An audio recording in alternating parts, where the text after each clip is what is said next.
En las crónicas tenemos justamente linfogranuloma venéreo y granuloma inguinal. Acá está. Linfogranuloma venéreo, usualmente tenemos que recordar que está producido por clamidia, ¿ya? Clamidia trachomatis. Pero en específico, recordar que este es un agente intracelular y usualmente pues hay varios tipos, ¿no? El L1, el L2, el L3, ¿ya? La clamidia trachomatis puede tener afectación, puede generar otras enfermedades, está bastante relacionado con la enfermedad pélvica inflamatoria, con tracoma, ¿no? En el neonato, embarazo ectópico también. Y el periodo de incubación va a ir de 3 hasta 30 días, ¿ya? En la clínica ustedes van a ver la característica principal es el ganglio, o llamado bubón, ¿no? Acá está, bubón. Usualmente es unilateral, es duro, duele y hace fístula. Perfecto.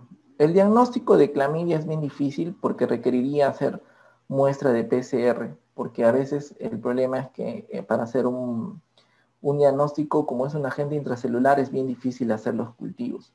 Y hoy en día lo ideal sería pinchar ahí el bubón y hacer un PCR para buscar clamidia trachomatis. Usualmente he visto que también piden IgG, IgM para clamidia, pero no tiene muy buena rentabilidad porque marca infecciones pasadas. O sea que los diagnósticos es principalmente clínico y si tienen la oportunidad de hacer ese hallazgo con PCR, perfecto. Pero miren acá, ganglio unilateral, duele, duro, fistuliza. Tratamiento, igual también, si es clamidia, agente tetraciclinas, ¿ya? Como opción. Tetraciclinas y también podemos tomar acitromicina. Ok, seguimos y vamos con granuloma inguinal. En granuloma inguinal, que esta es la más crónica de todas, porque usualmente desde el periodo de exposición 3 a 40 días, ¿no? Más o menos. El agente anteriormente era Calimantobacterium granulomatis, hoy en día es Klebsiella granulomatis. Y si nos preguntan características de estas lesiones, sobre todo acá hay una, porque muchas veces se agrupan en pápulas estas lesiones, úlceras, ¿no? Y estas úlceras tienden a agruparse, ¿no? Puede haber un pseudobubón y pueden generar lo que se llama un componente granulomatoso, ¿no? Estas úlceras, por eso viene su nombre granulomatis. Esta úlcera con componente granulomatoso tiene una palabra clave acá, que es rojo intenso. Y por la extensión, ¿no? Va a dar bastante dolor.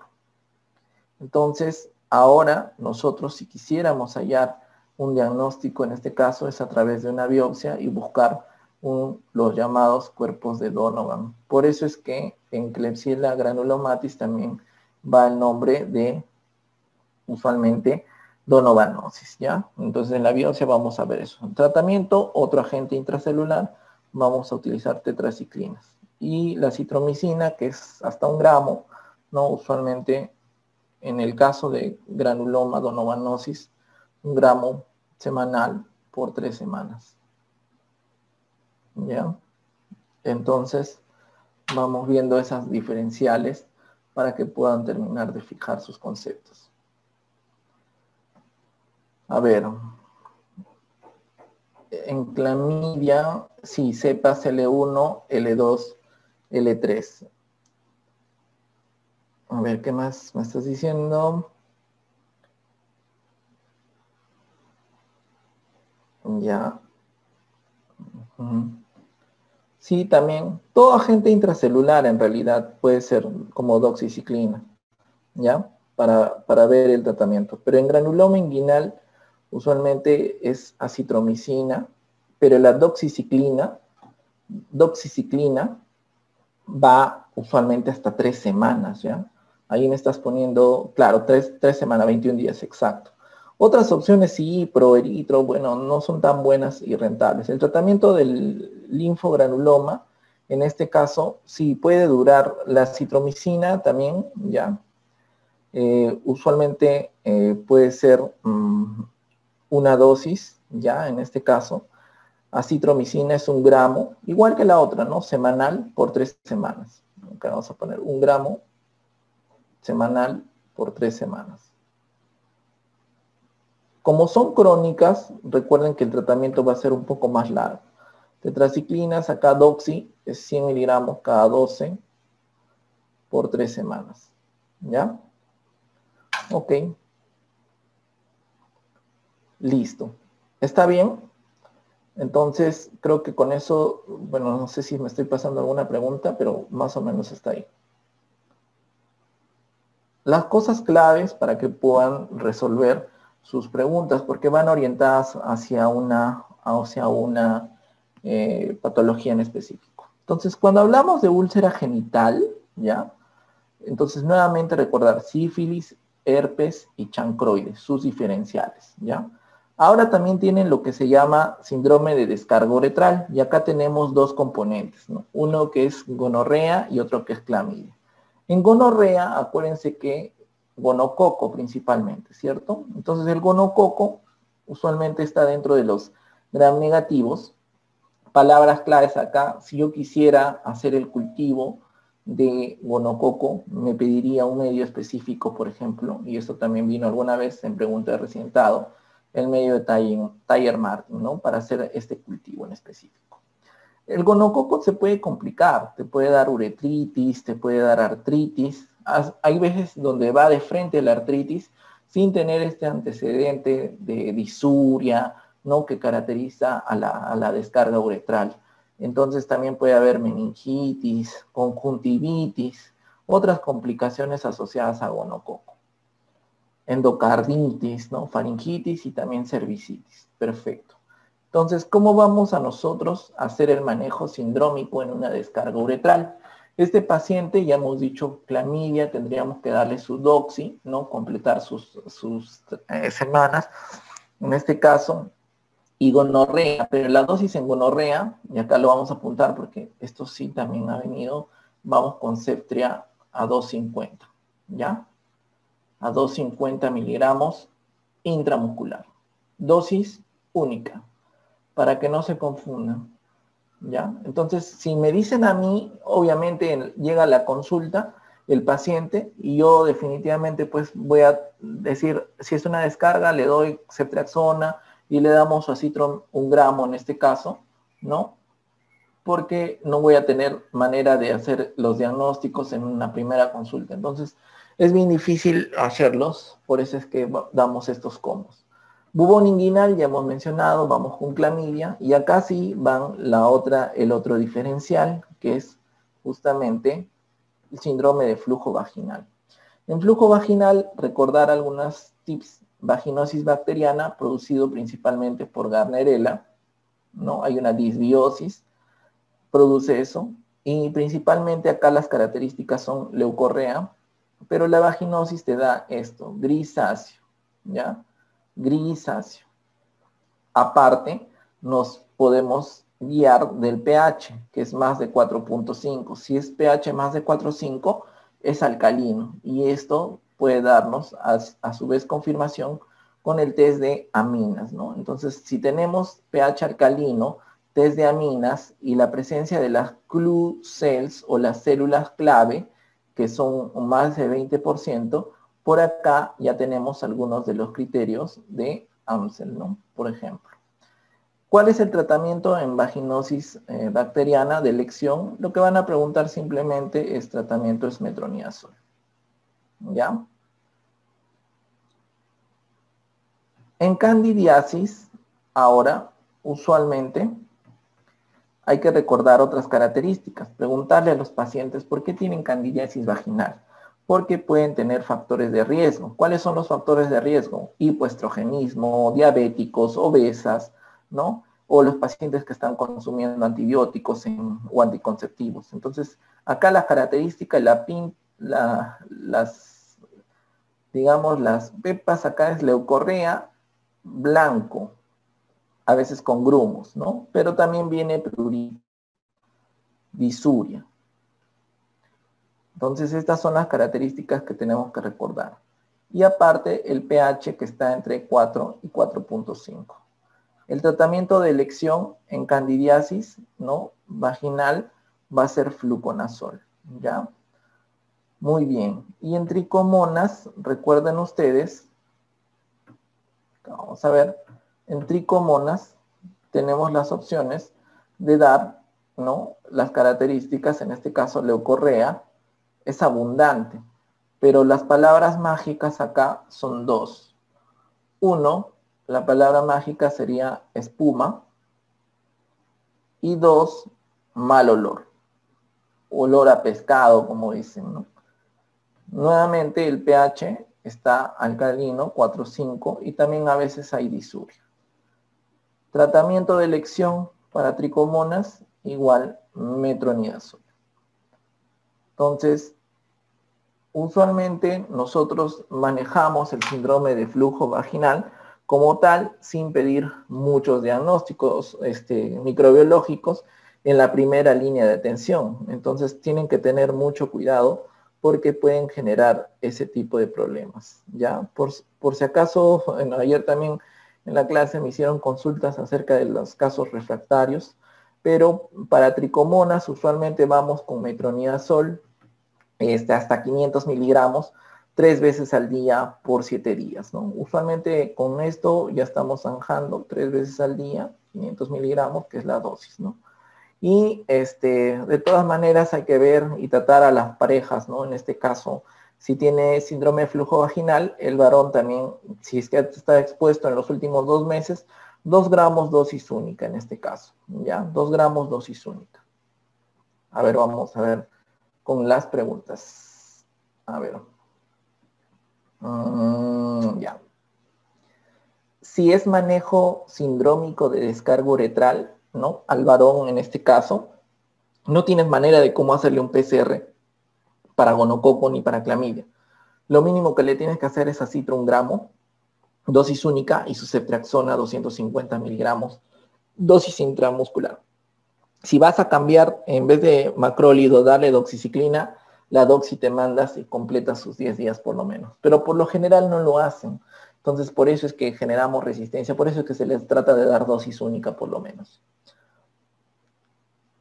¿La clamidia de la descarga uretral es la misma que el linfogranuloma venéreo o es otra cepa? En realidad el nombre es clamidia, ¿no? La clamidia, lógicamente nos estamos refiriendo a clamidia trachomatis, ¿no? No es clamidia pneumoniae. Entonces, claro que hay variantes que pueden producirte, ¿no? Pero el linfogranuloma, en este caso venéreo, como habíamos mencionado, tiene esas características de ser L1, L2, L3 las que producen. La descarga uretral en sí no tiene especificidad con una cepa.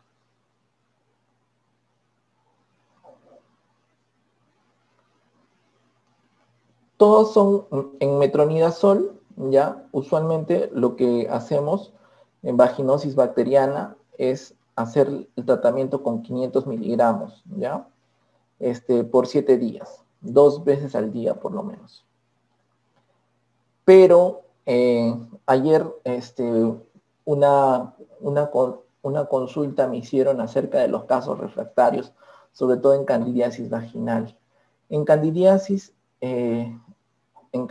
vaginal, ya, casualmente teníamos, cuando son refractarias, la necesidad de hacer cultivos de secreción y mandar esa muestra para buscar si hay sensibilidad, porque hoy en día tenemos en la práctica bastante resistencia a fluconazol, y la mayor parte viene porque utilizamos tratamientos incompletos, o también usualmente hacemos manejos sin guiar, ¿no? Sin guiarnos con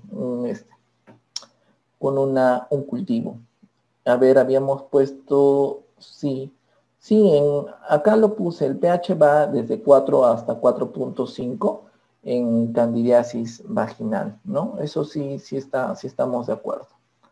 Metronidazol en embarazadas también, sí, también se puede dar.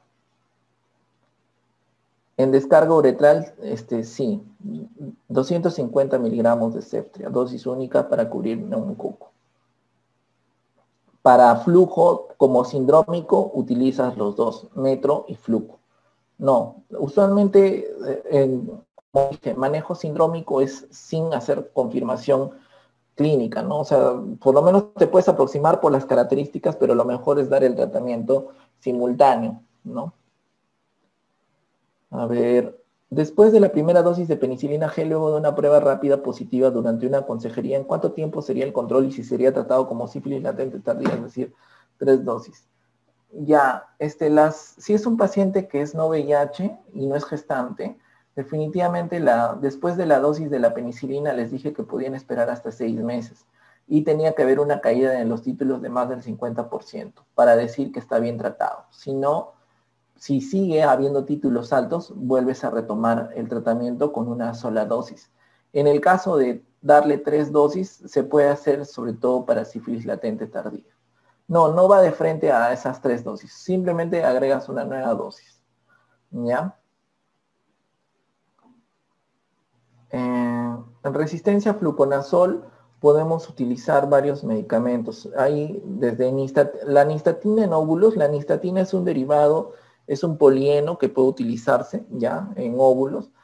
También hay ácido bórico que se puede utilizar y hay otras opciones dependiendo del cándida, porque hay cándida glabrata, crucei, hay ahora tratamientos, alguna vez he dado hasta anfotericina por casos refractarios, ¿ya?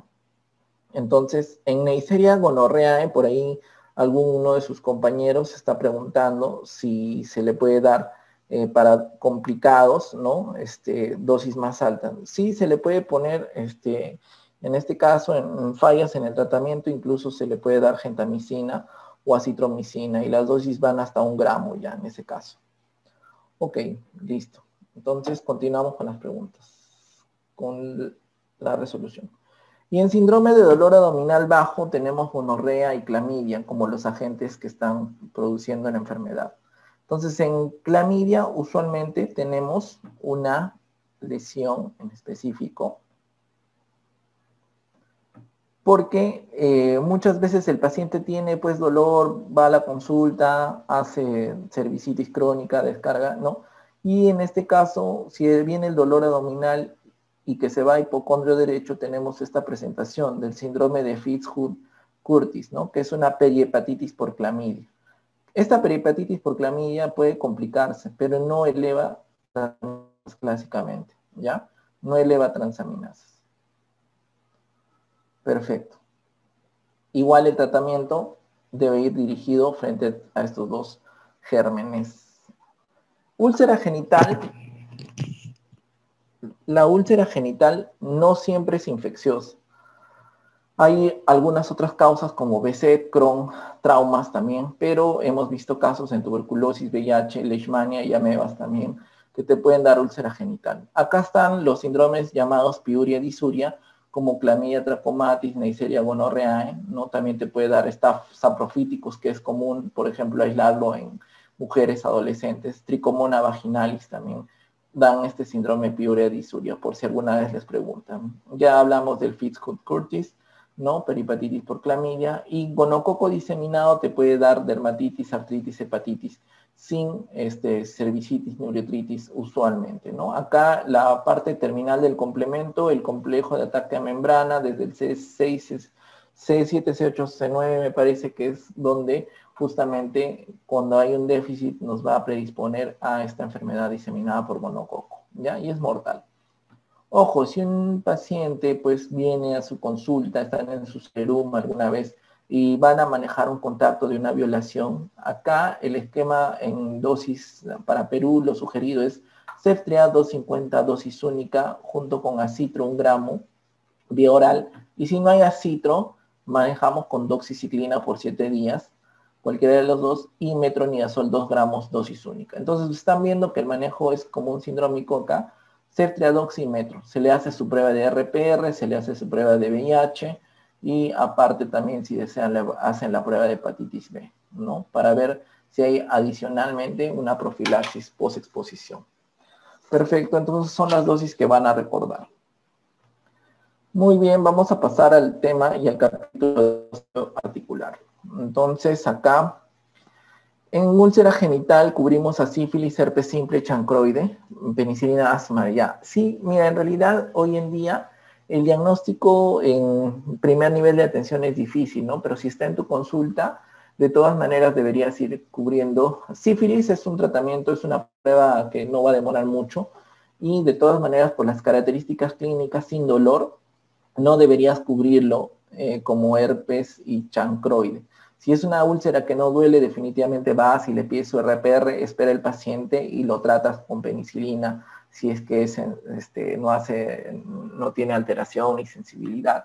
Pero si es un diagnóstico diferencial más difícil como herpes, pero no puedes diferenciar la base, como hemos dicho, puedes darle en este caso aciclovir y acitromicina.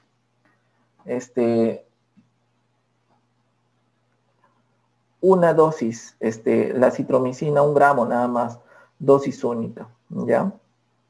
Las dosis, en este caso, en el gonococo es un problema hoy en día porque es un germen que está generando bastante resistencia, es uno de los patógenos que estamos buscando, pero si es una infección usualmente hasta diseminada, podemos ir, ya lo dije, hasta 1 gramo ya de ceftriaxona. Le puedes dar, por ejemplo, ceftriaxona y acitromicina con 2 gramos, ¿no? Y genta le puedes dar también una dosis. BIP es 2 veces al día. BIP. 2 veces al día. TID es 3 veces al día. En caso de violaciones, no, idealmente no penicilina benzatínica. Hay que esperar por lo menos y hacerles su RPR. Por eso les dije que hagan esas pruebas y en base a eso ya tomen una decisión. Ahora, si el paciente de todas maneras es una persona que tiene, definitivamente es difícil, ¿no? Darle una bombaza al paciente porque tienes que protegerlo contra el síndrome de flujo vaginal, contra ETS probables, pero le haces la prueba rápida en este caso para Lewis y puedes considerar también profilaxis, ¿no? En este caso con penicilina benzatínica, sí. 125 miligramos, Josefi, para manejo sindrómico es 250 miligramos. Hay algunas otras guías que van hasta 500 miligramos, ¿ya? Pero obviamente las dosis que se manejan son así, para sindrómico. Ok. Infecciones osteoarticulares. En infecciones osteoarticulares, recordar, acá vamos a hablar acerca de las artritis infecciosas. Lo primero, Staph aureus. Es el agente causal más frecuente, usualmente entre 70 y 80%, ¿ya? Y prácticamente abarca y compromete todas las edades.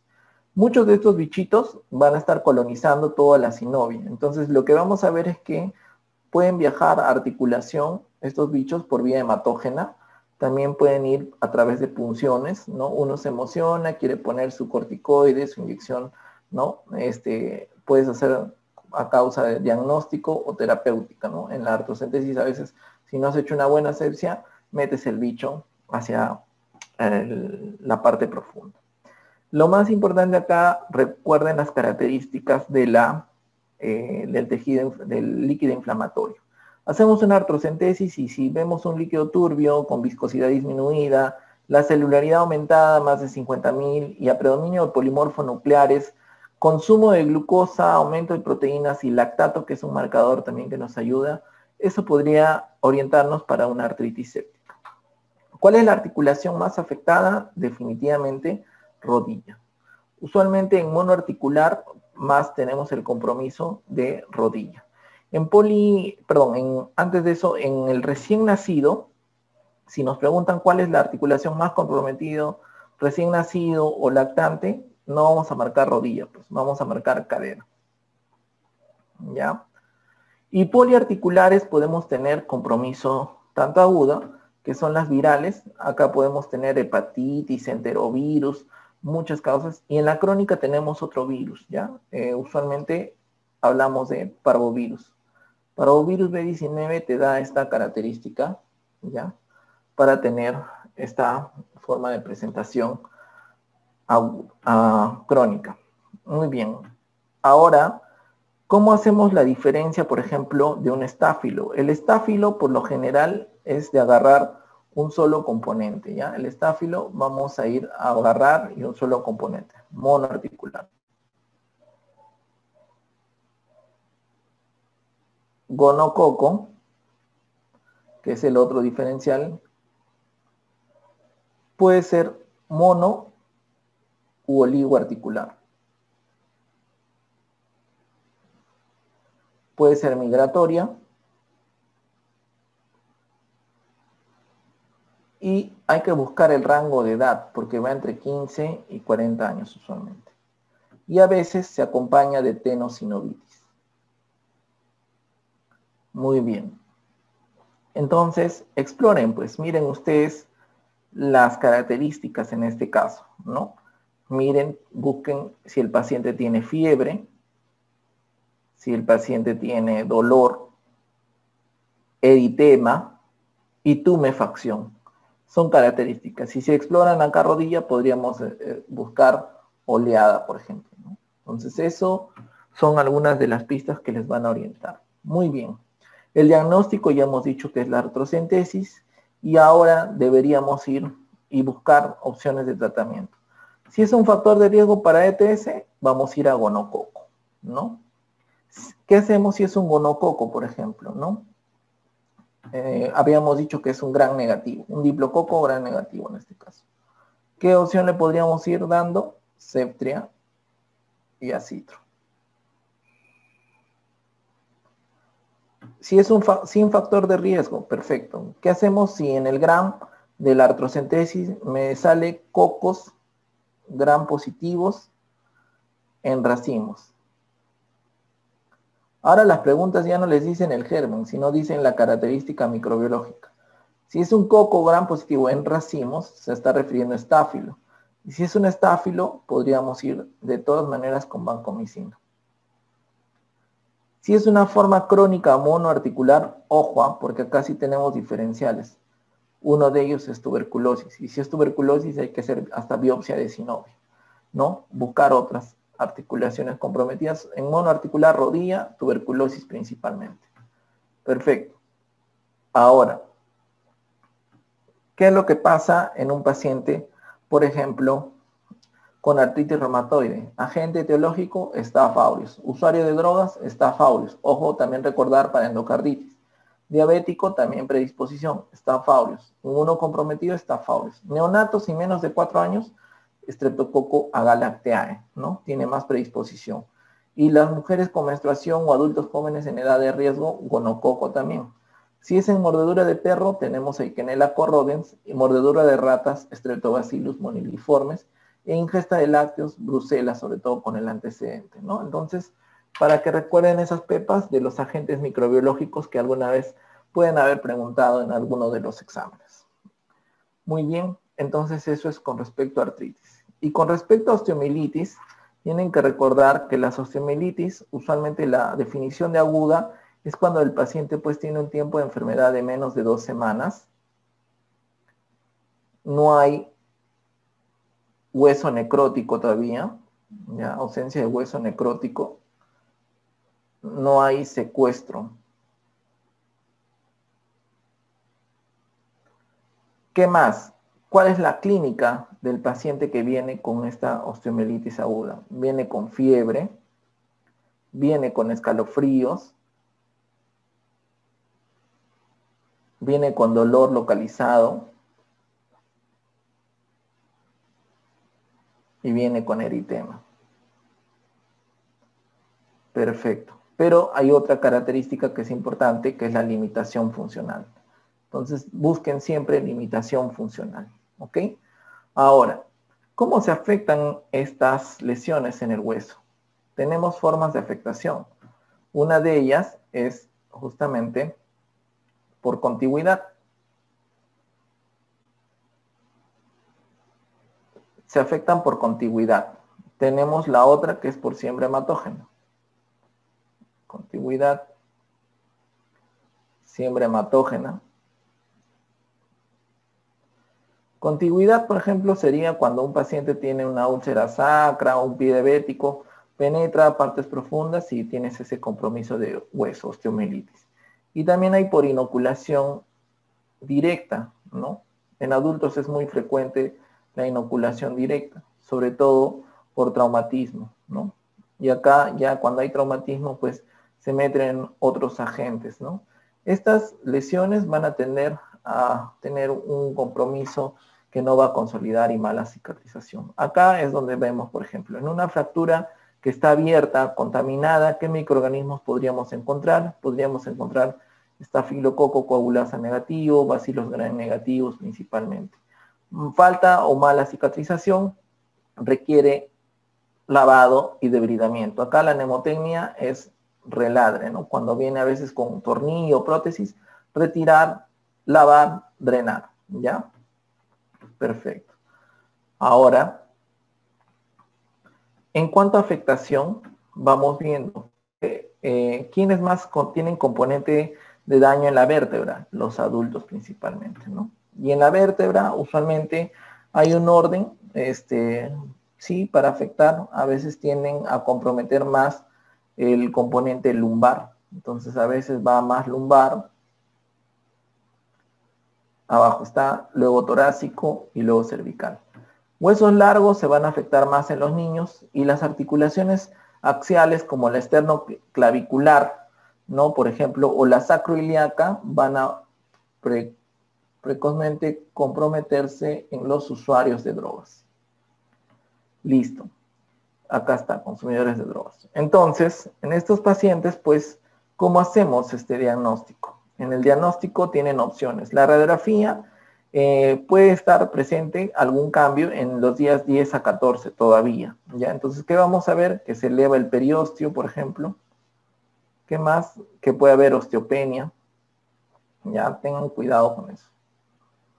Y aquellos pacientes que ya pues requieren técnicas más sensibles, tenemos la resonancia, la tomografía y la gamografía. La resonancia magnética es interesante porque no solamente te permite ver cambios muy tempranos, sino también va a partes blandas. Vamos a partes blandas. Vamos a disitis. También vemos abscesos epidurales.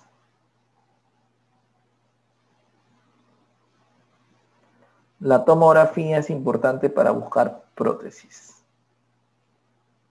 Gamografía a los 3 días, sí, aunque su sensibilidad, menor sensibilidad en niños, ¿ya?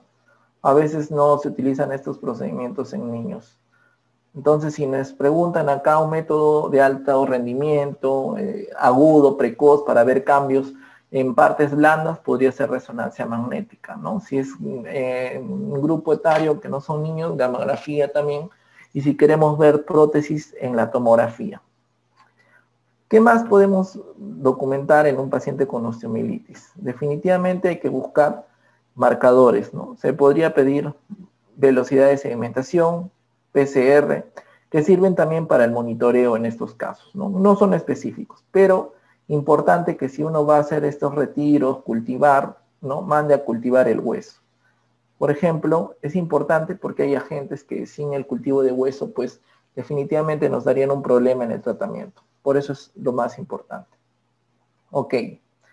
¿Y hay osteomielitis crónicas? Por supuesto que sí también, ¿no? Entonces acá la osteomielitis crónica vamos a tener una definición de aquella con compromiso de más de 3 semanas, cuando hay falla en el tratamiento, usualmente, y usualmente ya vienen los fenómenos de secuestro y necrosis, ¿no? Miren, acá hay abscesos localizados en una zona, ¿no?